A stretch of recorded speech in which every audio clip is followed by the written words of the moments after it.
बिस्मिल्लाहिर्रहमानिर्रहीम। अस्सलाम वालेकुम नाज़रीन, आप देख रहे हैं प्रोग्राम कड़वी बात और मैं हूं जुल्फ़कार बीर। नाज़रीन, बजट पेश कर दिया गया है और उसके आदाद व शुमार तो हमेशा की तरह वो गोरख धंधा है जो किसी की समझ में नहीं आता।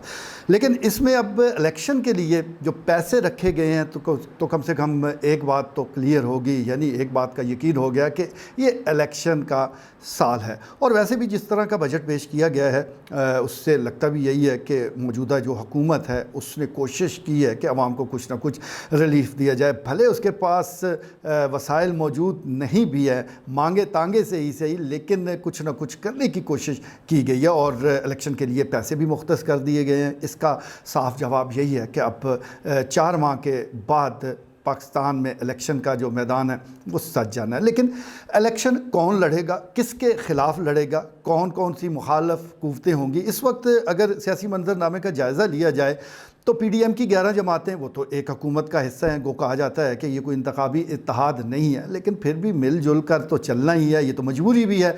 और अब जो इस्तेहकाम पाकिस्तान नामी पार्टी वो आ चुकी है, तो आप इसको 12वीं जमात कह सकते हैं कि ये PDM की 12वीं जमात है। यानी कोशिश की जा रही है कि आइंदा का जो मंजरनामा है, यानी इलेक्शन की जो सूरत हाल हो, वो ये हेड भी अपना और टेल भी अपना, जीत भी और हार भी दोनों अपनी तरफ रखने की कोशिश की गई है। दूसरी तरफ पाकिस्तान तहरीक इंसाफ है जिसका क्रैशिंग सीज़न चल रहा है और हर हलके में हर जगह पर ये पार्टी दबाव का शिकार है।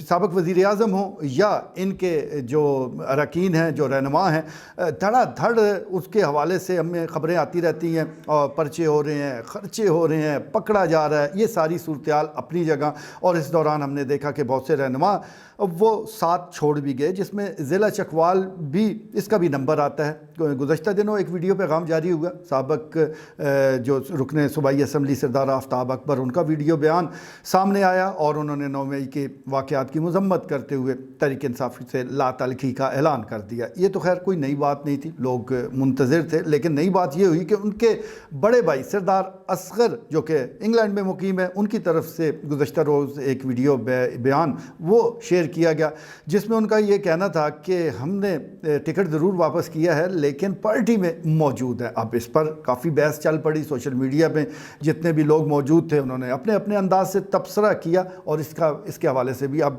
सरदार आफ्ताब अकबर का वज़ाती बयान आ चुका है कि उन्होंने जो फ़ैसला करना था कर दिया, वो इसी फ़ैसले पर कायम है। सोच विचार के बाद ही उन्होंने पाकिस्तान तहरीक इंसाफ को खैराबाद कहा है और अभी भी वो इसी तरह और इसी फ़ैसले के साथ है।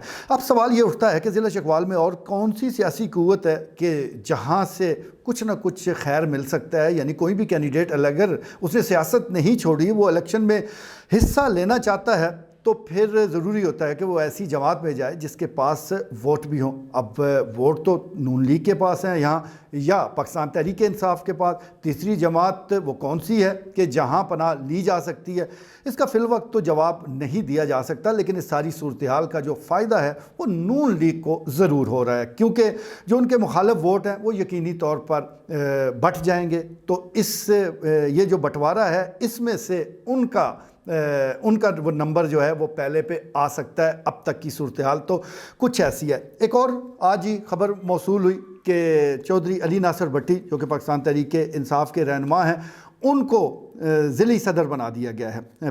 पीर वकार हुसैन करूली जब उन्होंने ऐलान किया कि वो तहरीक इंसाफ से अलहदा हो रहे हैं, तो उसके बाद ये सीट खाली चली आ रही थी। तो अब इस सीट को पुर किया गया और चौधरी अली नासिर भट्टी ने ये ज़िम्मेदारी संभाली है। बहुत ही कड़े वक्त में बहुत ही अहम ये ज़िम्मेदारी है। अब किस तरह किस अंदाज से वो इस ज़िम्मेदारी को लेकर आगे बढ़ते हैं ये तो आने वाला वक्त ही बताएगा, लेकिन ये एक बहुत बड़ा चैलेंज है। जहाँ तक टिकट होल्डर्स का ताल्लुक है, तो इस वक्त भी 3 टिकट होल्डर फिल वक्त वो मैदान में मौजूद है। यानी तारक अफजल कालस वो हल्का PP 22 से उम्मीदवार हैं और अभी तक उन्होंने लातल्की का ऐलान नहीं किया। मोहतरमा फौजिया बहराम हल्का PP 23 से पाकिस्तान तहरीक इंसाफ की उम्मीदवार हैं, फिल वक्त वो भी रोपोश हैं।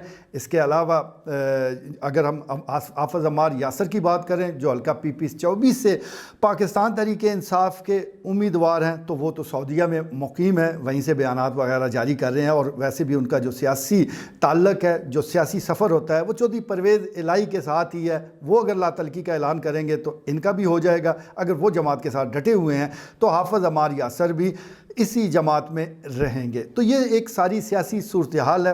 अब हर आदमी ये सोच रहा है कि ज़िला चकवाल में होगा क्या, इलेक्शन किसका किसके ख़िलाफ़ होगा, कौन किस जमात का टिकट लेगा, और ये जो लोग छोड़ कर गए हैं इनका सियासी मुस्तकबिल है क्या। बज़ाहिर तो तारीख नज़र आता है, लेकिन यहाँ पर जो नज़र आता है वो होता नहीं है। अगर इन्होंने सियासी जमात छोड़ी है, इतनी मकबूल सियासी जमात छोड़ी है, इतनी बड़ी कुर्बानी दी है, तो कुछ ना कुछ यकीन दहानियाँ तो उनको भी करवाई गई होंगी। मुस्तकबिल का जो मंजरनामा है, जो सियासी मंजरनामा है, जो एक शतरंज है, उसकी कुछ झलक ज़रूर दिखाई गई होगी कि आपको यहाँ फ़िट किया जाएगा, आप यहाँ आ सकते हैं और ये आपके लिए फ़ायदेमंद होगा।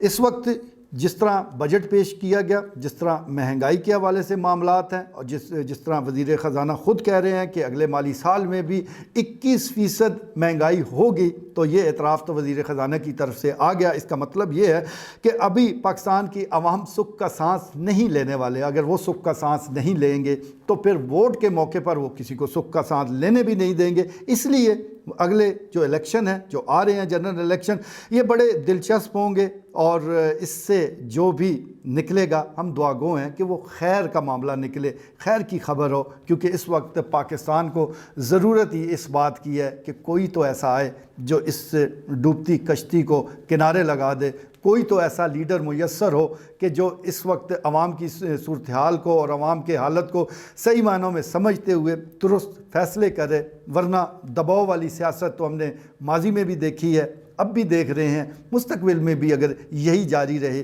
तो फिर पाकिस्तान के मुस्तकबिल को लेकर, इसके रोशन मुस्तकबिल को लेकर कई ख़दशात वो मौजूद हैं और अल्लाह ना करे कि वो हकीकत का रूप धारें। आज के लिए इतना ही, इजाज़त दीजिए, अल्लाह ने के बाद।